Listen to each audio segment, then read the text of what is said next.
Dalam video kali ini saya akan tunjukkan kepada anda bagaimana cara anda boleh buat single checkout di dalam landing page anda.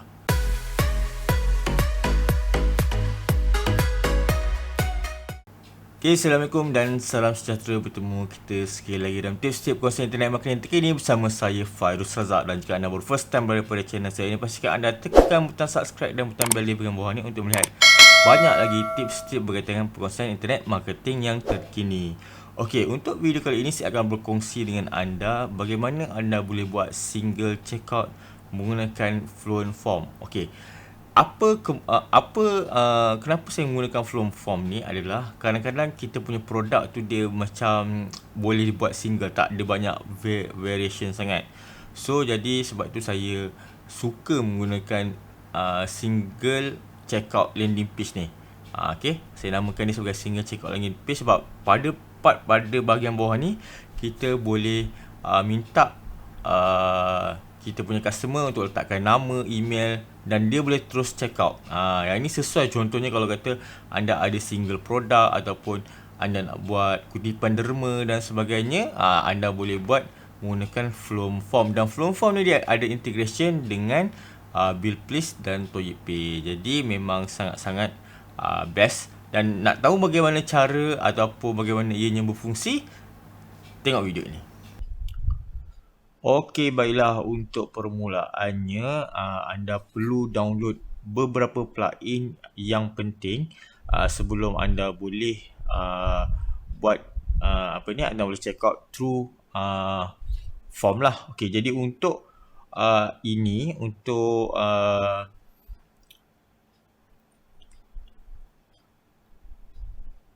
welcome ke dalam. Okey, selamat datang ke dalam kita punya dashboard, WordPress dashboard. So, dalam WordPress dashboard ni ada, sebelum kita mulakan, ada beberapa perkara penting. Yang pertama adalah plugin. Okey, anda kena download dua plugin yang penting. Yang pertama adalah Fluent Form. Okey, Fluent Form ni pastikan dia adalah Fluent Form Pro. And then kemudian yang nombor dua adalah ToyPay for Fluent Form. Okey, dua plugin penting ToyPay. Kalau anda guna Billplease pun tak ada masalah, anda boleh check out through form Fluent Form punya check out. Okey, so lepas kedua plugin ni anda dah install, anda dah boleh activate. So ni adalah contoh website yang kita tengok tadi tu. Home. Okay. Ini contoh landing page yang dah siap lah. Okay, landing page ni kita menjual buku. So contohnya lah kat sini, kat landing page ni kita pergi kat bawah ni, dia ada jual 4 jenis buku lah. So dari 4 jenis buku ni kita tak nak gunakan WooCommerce. Kita nak, sebab kita tahu kadang-kadang WooCommerce dia agak lambat. Okay, dan kita nak gunakan direct checkout through satu single page ni. Terus kita nak boleh buat pembelian dekat borang bahagian bawah ni. Dan kita masukkan nama kita, contohnya masuk nama, kita pilih apa buku yang kita nak.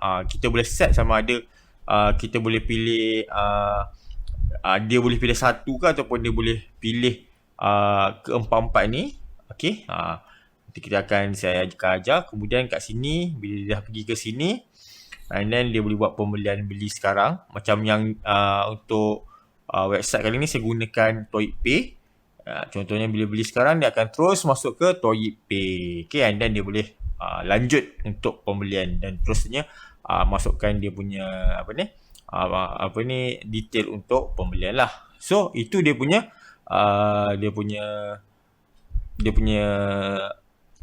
kiranya summary apa yang kita akan belajar dalam video kali ini. Okay, so bila dah upload kedua-dua plugin, plugin yang pertama iaitu Fluent Form Pro, and then plugin kedua ToyPay for Fluent Form, and then kemudian anda pergi kepada bahagian yang penting juga.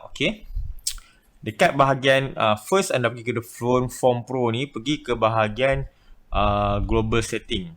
Global setting terlebih dahulu kita tengok apa perlu kita buat dekat sini, iaitu pada bahagian payment setting ni Sebagai payment setting ni, kita kena pastikan bahawa kita enable payment module. Okay. And then currency. Nampak tak ada currency kat sini? Okay. Currency ni tukar default currency ni kepada Malaysia Ringgit. Kalau tidak nanti dia akan jadi dolar dan sebagainya lah. Default dia adalah dolar.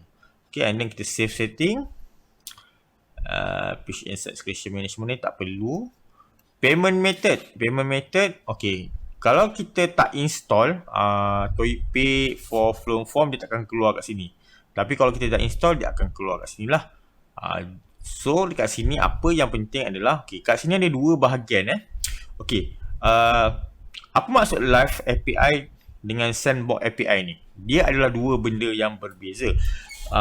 Untuk Sandbox ni maksudnya kita nak testing. Kita nak testing kita punya payment gateway tu tanpa perlu kita masukkan duit lah.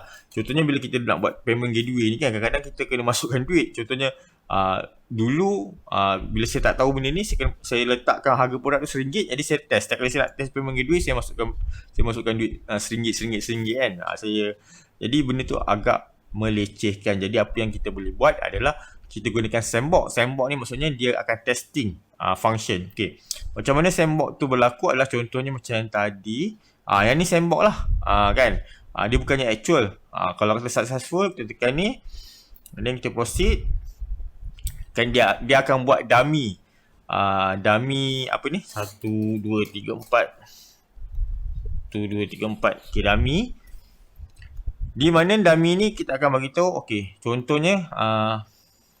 Kat sini kita yang ni kita boleh pilih lah mana-mana pun tak apa, tak ada masalah sebab kita dah katalah confirm and then continue with transaction. Dia akan menunjukkan proses selepas kita berjaya untuk kita berjaya untuk membuat pembelian. Okay, alright. So dekat situ, kat situlah dia punya Okay, yang ni dia akan ni dia by default lah. Okay. By default dia akan keluar macam ni. Tapi ni pun kita boleh setting juga, tak ada masalah. Tapi apa yang nak tunjukkan, Sandbox ni adalah testing punya part. Okay. And then kalau kata kita nak pada live mode ni yang actual lah, yang orang boleh bayar pakai bank apa dan sebagainya, dia tak keluar lah macam yang tadi tu kan. Okay, alright. So patah balik ni di sini. Okay, alright. Okay, home. Okay, jadi dia tak keluar yang macam tadi. Jadi pastikan untuk test, dah lama pun testing, jadi saya akan tunjukkan testing lah. So macam mana nak dapatkan live secret key dengan live kategori Sandbox secret key? Okay, sama je live secret key ke ataupun Sandbox, sama je. Cara nak dapatkan ni sama macam yang saya tunjukkan dalam video sebelum ni, iaitu kita pergi ke sini and then secret key dia ada kat bawah ni. Ni bawah dia secret key. Kita ambil secret key ni, kita letak dekat bahagian sini. Sandbox kategori pun sama. Kita ambil Sandbox kategori. Sandbox kategori, kita pergi pada sini. Kategori ni kita boleh saya dah terkeluar dah. Okay, sekejap masuk balik.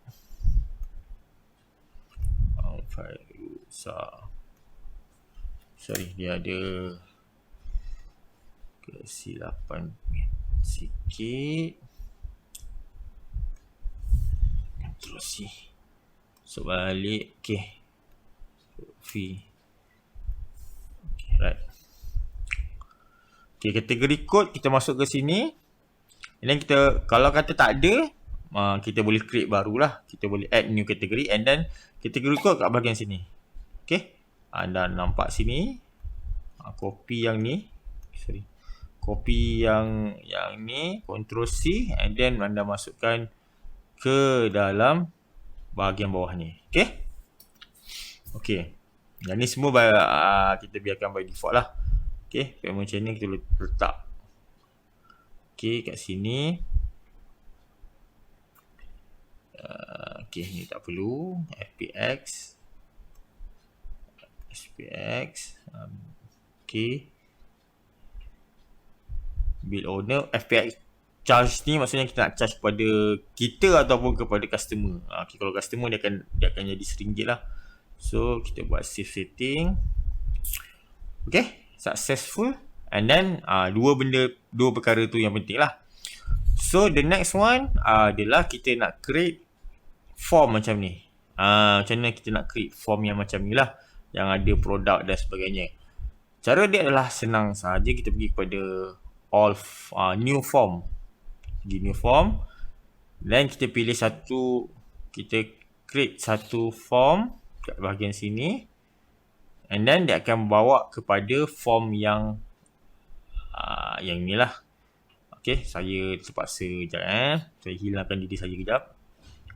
Okay, supaya nampak sikit. Okay, sekarang ni bila kita nak masukkan, contohnya kat sini, kita nak masukkan nama, phone number, email. Okay, nama, phone number, email ni adalah minimum requirement untuk payment gateway kita detect kita. Jadi benda ni, 3 benda ni kena ada lah. So, kita masukkan nama macam mana? Kita just drag and drop saja nama. Okay, nama. Dia akan masuk ke sini. And then email. And then kita drop down phone number. Okay. Contohnya bila kita by default, contohnya kita nak edit field untuk name ni, kita pergi ke butang pencil ni. And then kat sini, contohnya dia ada first name dengan last name. Saya tak nak last name, saya nak first name saja. Saya antikkan ni. First name ni saya boleh, dia punya label first name ni saya boleh tukar lah. Saya letaklah nama anda. Nama anda. Placeholder ni, yang ni kan first name. Anda boleh letak lah. Masukkan nama anda. Alright. Phone.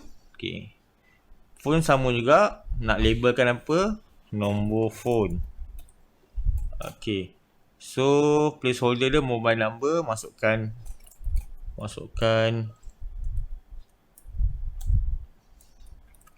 nombor telefon anda. Nombor WhatsApp lah kan. Senang nombor WhatsApp. Dekat bahagian ni, contohnya kat sini, nampak kat sini, dia ada Malaysia. Yang ni by default, macam mana saya jadikan dia by default Malaysia ni, kita masuk ke ni. Enable auto country select. No.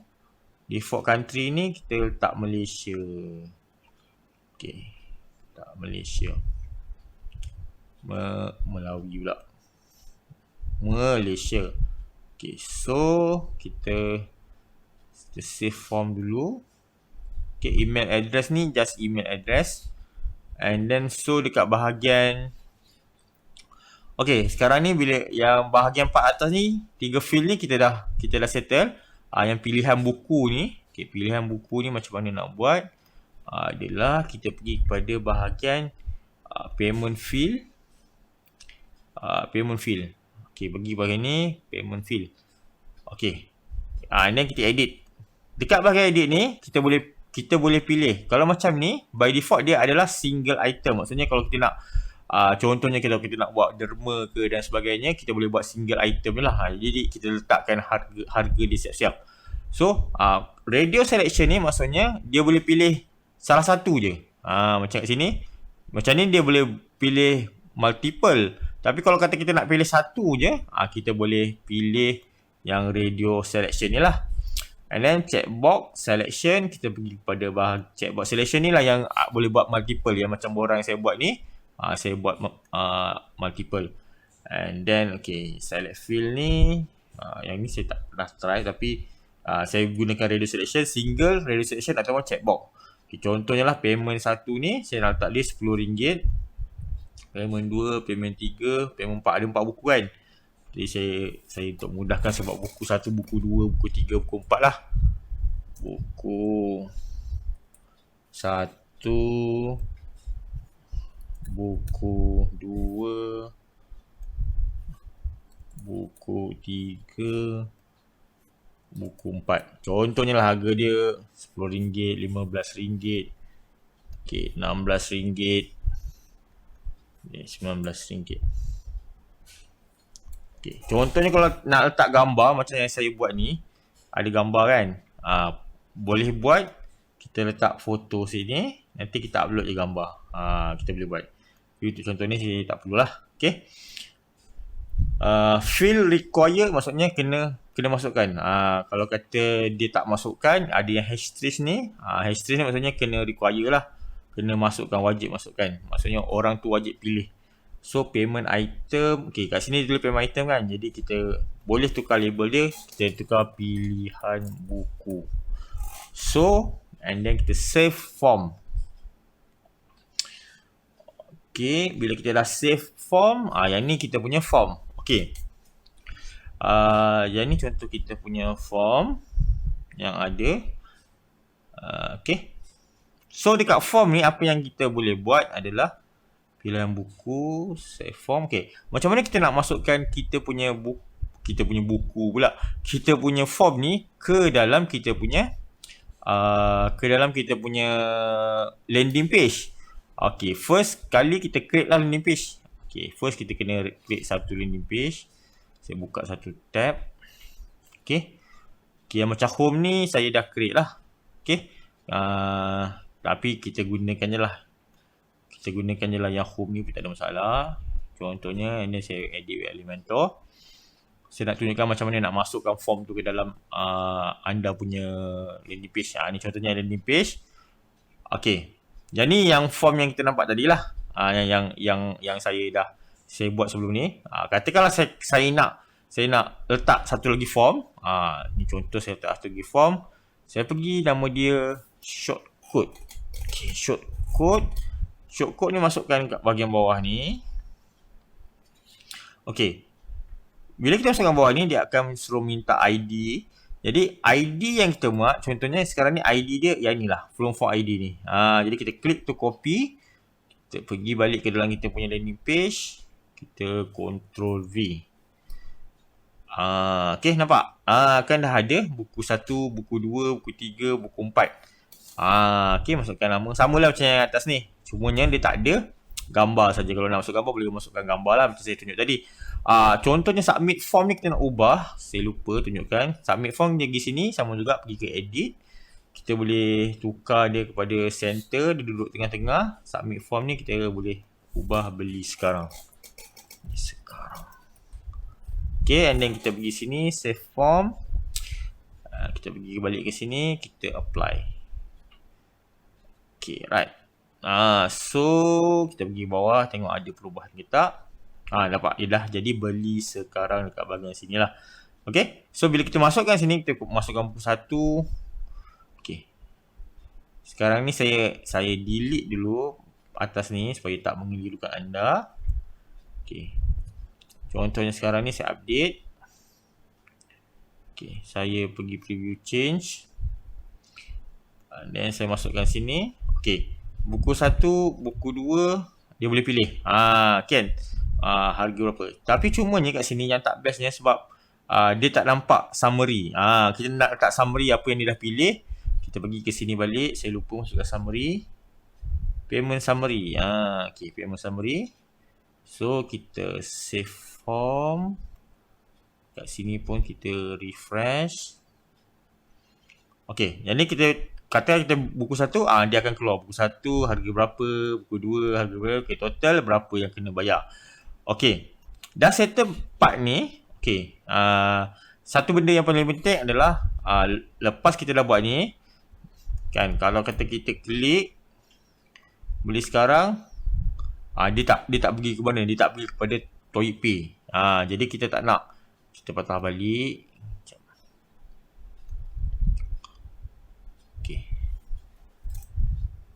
Macam mana untuk buat dia pergi kepada ToyPay? Sorry. Kan, katakanlah yang ni dia nak pergi ke ToyPay. So, dekat form ni, saya jangan lupa letak payment method field. Kat payment method field ni letak sini. Pastikan dia ada pay with ToyPay. Kita pilih ni. Dan kita save form. Kita pergi balik kepada kita punya landing page. Refresh. Okay, and then kita masukkan ni. Katakanlah masukkan nama lah. Masukkan nama, nombor phone, and then kita klik beli sekarang. Barulah dia pergi kepada ToyPay. Alright, so dah settle. Dah settle bagaimana cara kita nak buat direct checkout terus melalui landing page tanpa kita menggunakan WooCommerce kan. Mudah saja kan. Alright. Jadi selamat mencuba, dan kalau ada soalan anda boleh tanya pada bahagian komen di bahagian bawah. Okay, so anda dah tahu bagaimana cara single checkout untuk landing page.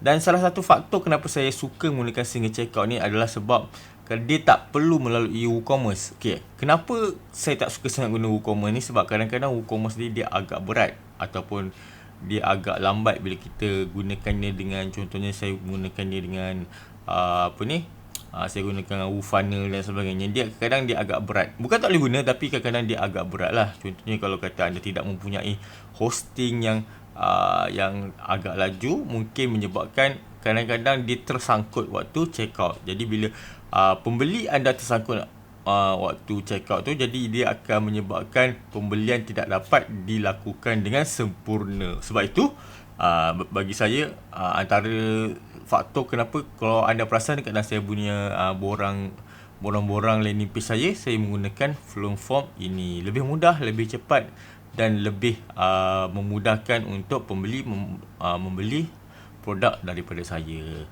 Jadi kalau anda berminat untuk mendapatkan form ni, anda boleh pergi kepada bahagian description pada bahagian bawah ini. Jadi itu saja. Sehingga kita berjumpa lagi untuk video yang seterusnya. Pastikan anda tekan like dan subscribe untuk video daripada channel saya. Thank you very much.